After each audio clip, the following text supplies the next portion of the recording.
Welcome to Standing on Business with Eric Foss. I'm your host, Eric Foss.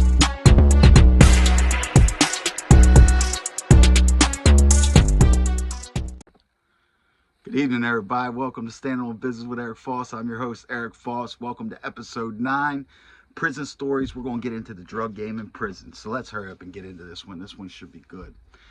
Okay, as everybody knows, I've done a long time in prison. I'm going to talk about my times as being in the drug game in prison. So let me just start off like this. I have sold drugs in prison back before on my old bid, the bid I called in 03, and I was released in 2014, but I was released to the halfway house in 2013. That's important.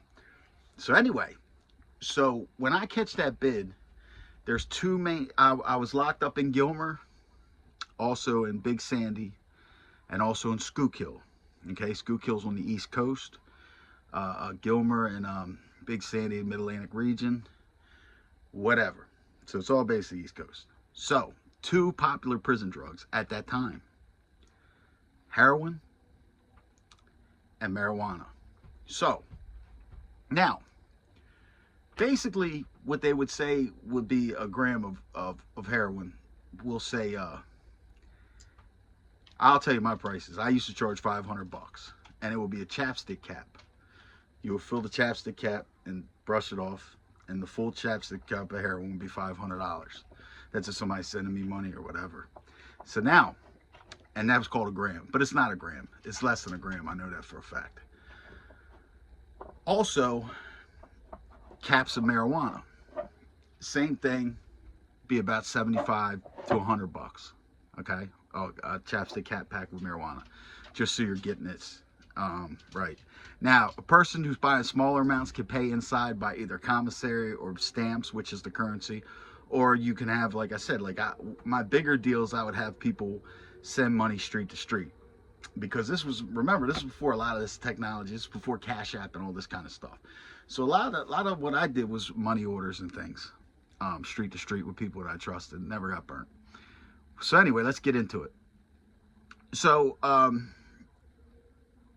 when I first started, I've always dealt in minute action. I'm always involved in gambling. Okay, have a ticket, have blackjack tables, stuff like that. So that's actually a good front. We'll get into that. But here's the thing. When I actually started catching, and what that means is I'm going in the visiting room, getting the shit, and bringing it in. Now, there's different ways you could do this. Some people boof. I've never done that. And that's when somebody will have a bunch of drugs or whatever wrapped up in something and shove it up in them and bring it back or whatever. What I did was different. I'd have a double up, non-lubricated condom, doubled up, tied in a real good knot, boom, for each balloon. When I get to the visiting room, I would swallow the balloons.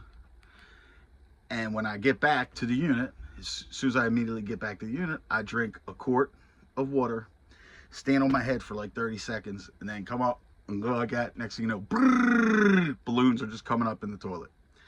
Okay, and when I say balloons, I'm talking about the condoms that are filled with drugs. So I would do it like that. Now, marijuana was my main thing. That's what I had always done. So I give you this, my first experience, and it was a bad experience with trying to smuggle the dope. So anyway, the key to it was when I would get back, and after I catch and I throw up my weed or whatever, I'd give it to somebody that nobody knew who I'm giving it to. Another thing, nobody ever knew what I was doing. Me and the person who's visiting me, which is my horse, that's the only person who would know. So say it's September and the person's visiting me. I'll be like, hey, look, come back up around October 15th and just have this. Do it this way. Because I wouldn't do this every visit. So I would never, in between the time of September and the October 15th, I would never email. I would never do anything stupid. I'd never tell anybody what I'm doing. Nobody knew what I was doing. I was so good at it that people actually try to sell me my own drugs after they and that's the truth. So what I would do was, I had it pretty easy, and we could call this white privilege if you want. is because, like I told you, I used to, with my gambling operation, Lead Enterprise, I would put that stickers everywhere, you know, make so that all the police and SIS and all know that I'm involved in gambling. They think that's where I'm getting the bulk of my money and stuff like that, which I'm doing well in gambling. But guess what? It was backed by drugs. So I was good, you know, but they didn't know that. See, when you're going to the visitor room, what I will look for is I'm walking through the little thing, and in the middle, you got to go through the officers' stations, whatever that shit is, the shack. Just look at them as you're walking through, because if they got a bus coming for you, you'll be able to read it on their face. Is anything different about them, anything like that? As I said, it was always smooth. I would always go on the weekdays. So now when I would go on the weekdays, the reason why is there's less people in the visitor room. So as you're sitting in the visitor room, you watch the CO. Now, if the CO's up like this looking around, you can see where he's looking. So that's when you can bust your move. If he's got his head down, don't try to bust your move, because he could be looking on the cameras and moving the thing everywhere. So don't ever do that. That's a rookie mistake. I'm not telling nobody to do none of this stuff. I'm just telling you how it was. Okay, so please don't think I'm glorifying or telling nobody none of this. This is just prison stories. So anyway, so what I mean by the white privilege thing is this. They were never on me. And not just because I was white. It's because usually white guys don't bust them kind of moves. Usually the white guys who are involved in drugs in prison, they're buying them from somebody and doing drugs and stuff like that. So what also they look for, I'm just going to be honest, is they look for fat white girls coming up visiting black guys. That's what they look for, because they think they're bringing them in drugs. So I was good all on that standpoint. You know what I mean? Like I was never suspected of anything like that. So now, my first time busting a move with heroin, I almost died. Right? See, here's what happens. I hook up with somebody else, you know, and they can get, you know, they're people involved in dope or whatever. So we're going to get, say, half ounce, and we're going to split it. I get half for bringing it in.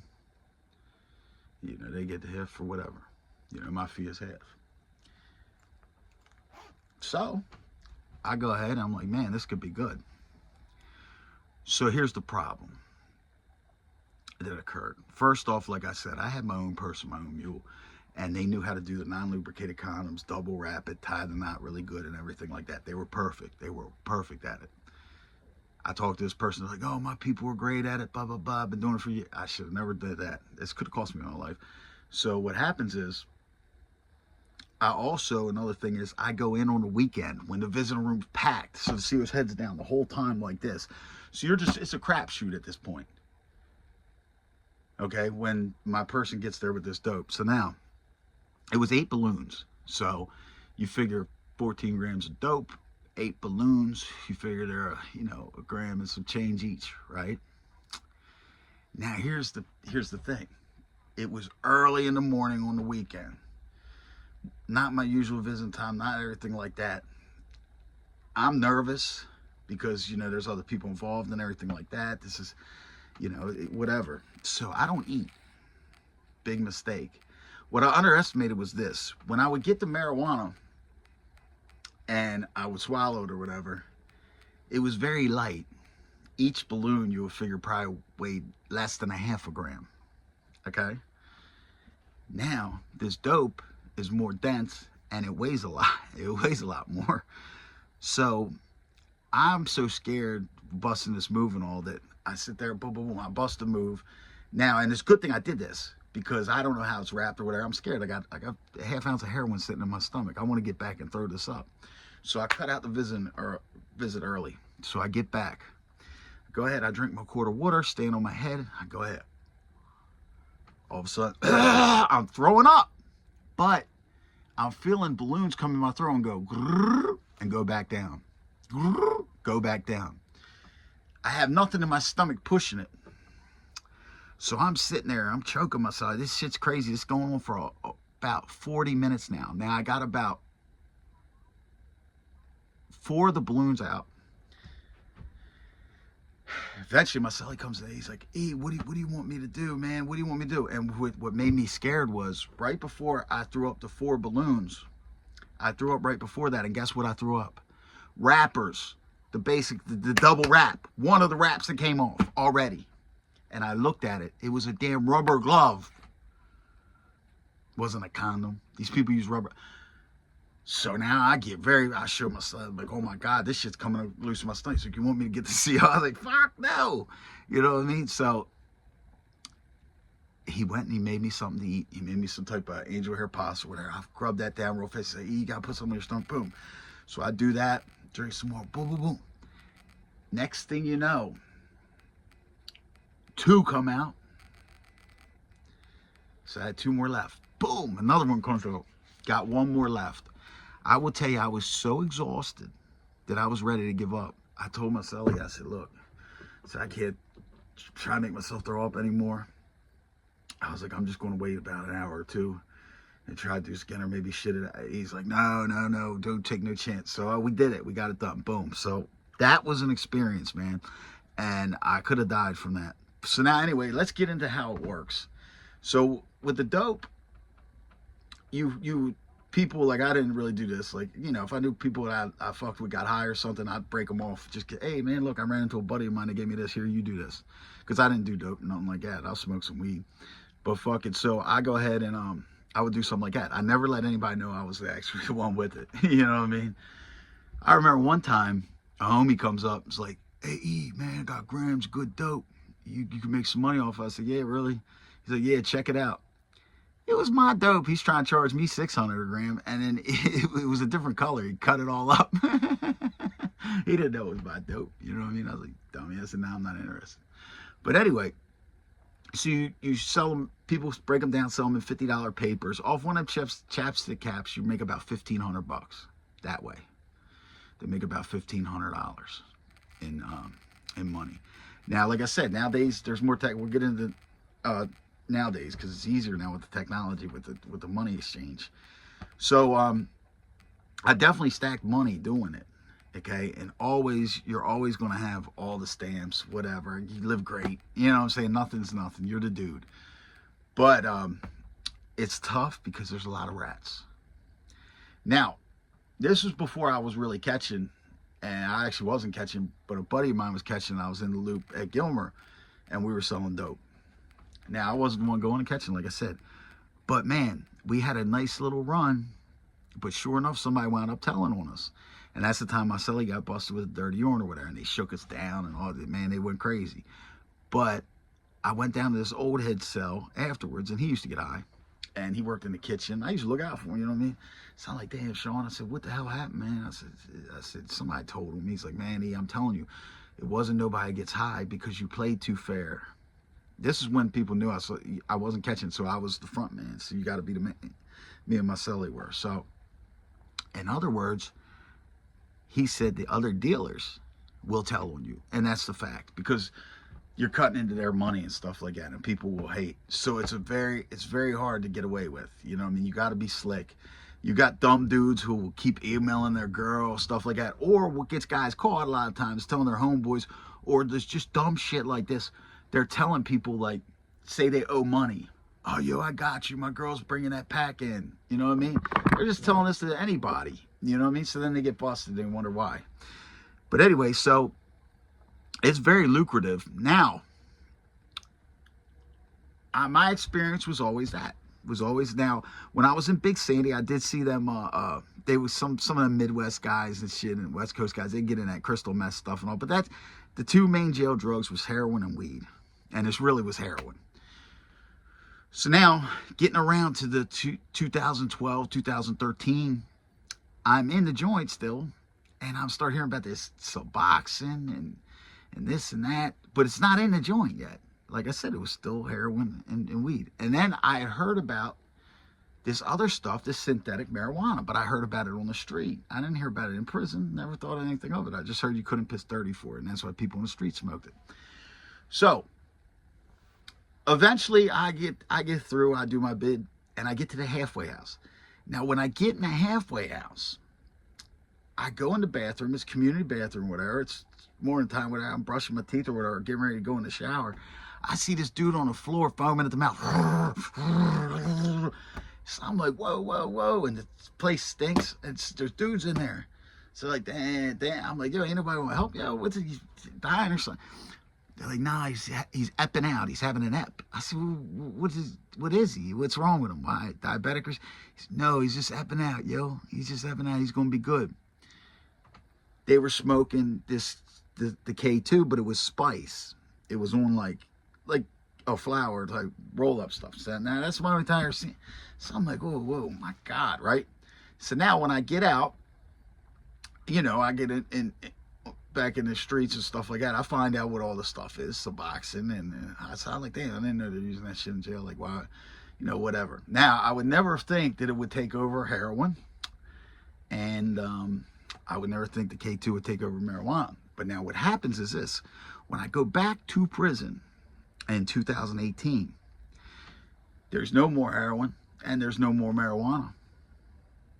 Or if there is, it's slight. It's somebody's personal things, personal preference, or somebody got lucky catching something like that. It's all Suboxone, and we're going to get into this K2, which is the stuff they now, instead of the spice and getting it in and stuff, because you figured that would be harder, they would have, I guess, paper. They could spray letters and stuff like that and send it in. So that shit was flooded.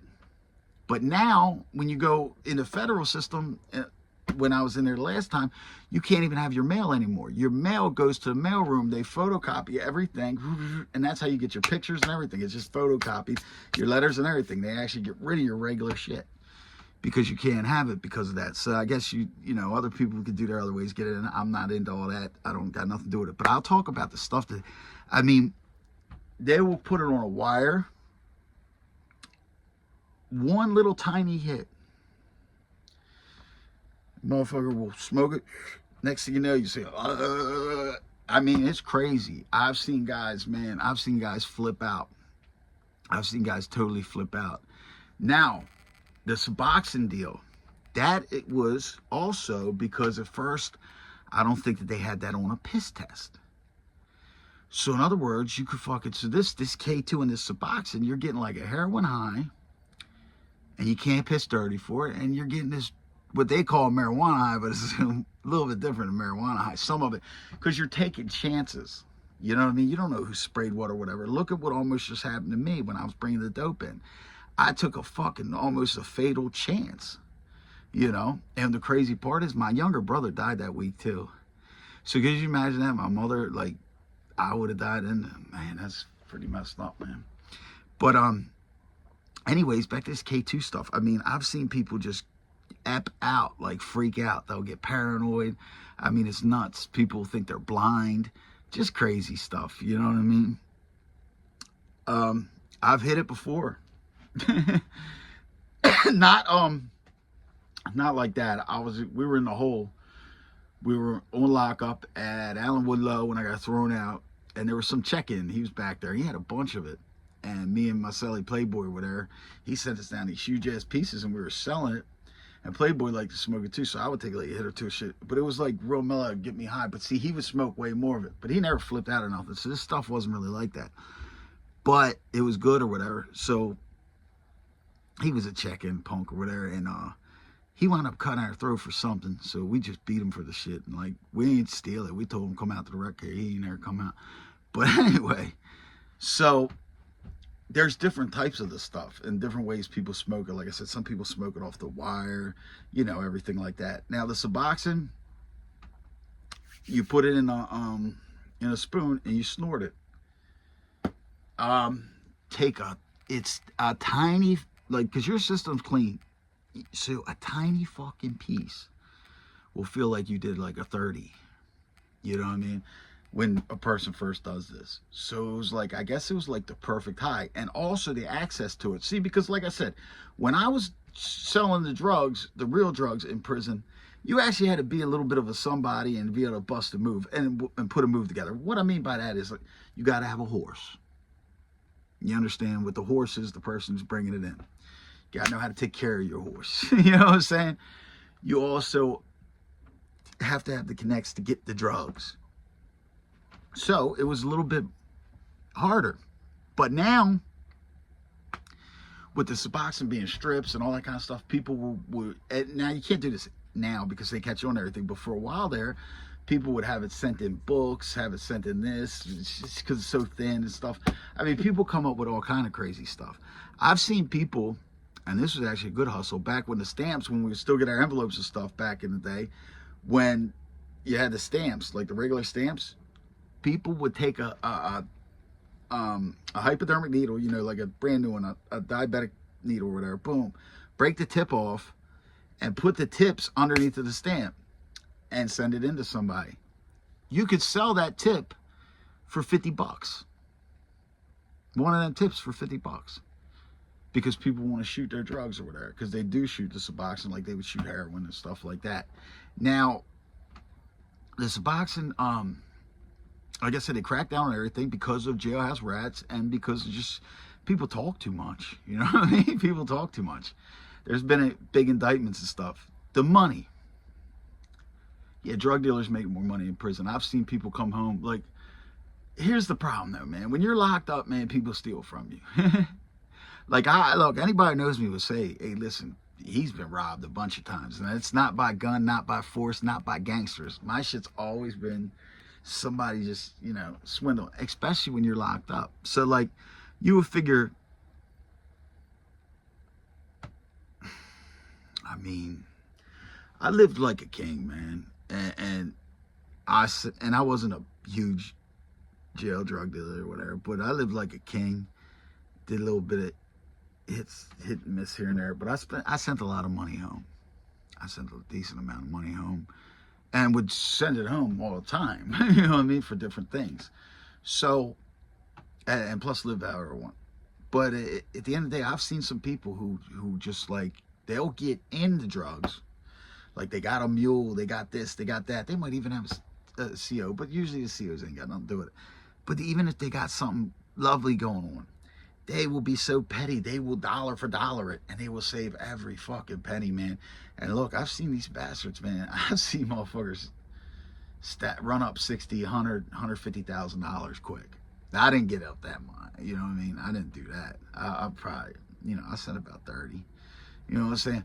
But at the end of the day, it's so lucrative. It's just like, and I'm going to be honest, in federal prison, there's more money in federal prison than there is on the street, like with people. I'm just being honest.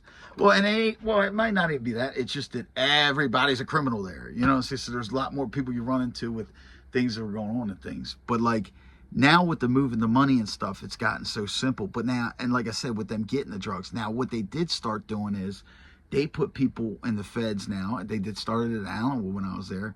They put people on the Suboxone. So then people will go up. They're supposed to put it under their tongue, and someone would be able to spit it back. I mean, still bring it back and sell it, whatever. But like that cut into things. Now I think they're giving them some type of shot. And like I said, the mail is actually what is cut into the K2. But it's still going to get in. Drugs are always going to be in prison. Trust me. And plus, it's too profitable. It's too profitable. So this last time in county jail, just last year or whatever, when I told you guys I had to dust up when somebody stole my money, and then they tried to say I robbed them for $50,000. Just a lie. I beat the case. But anyway, I had to sit in county jail for 4 months.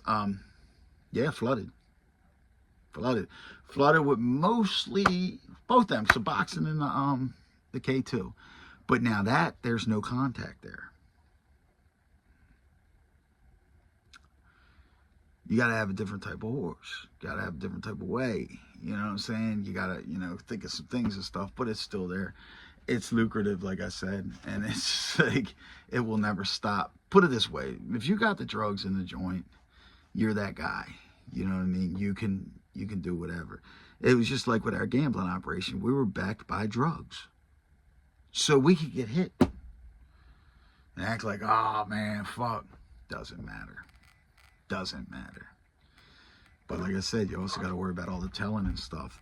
There's so much alcohol and stuff and everything like that. We'll get into alcohol next time. Tell me about some of your guys' experience with what you've seen with the drugs in jail and stuff like that. And listen, disclaimer, I'm not glorifying nothing. Like I said, this is prison stories. People want to hear about this stuff. I want to hear back from you guys. Guys, thanks for subscribing, and thanks for sharing my videos and you know, liking and commenting. The channel is starting to pick up. Like, you see the direction I go in. This isn't an attack channel. So like, even the people that are involved in that kind of stuff, like, you know, you're welcome to come on here and comment. You understand what I'm saying? Like, what's wrong with the topics of the show and stuff like that? Like, this isn't an attack channel. This isn't nothing like that. You know, I touch on things from my perspectives and my experiences, and that's it.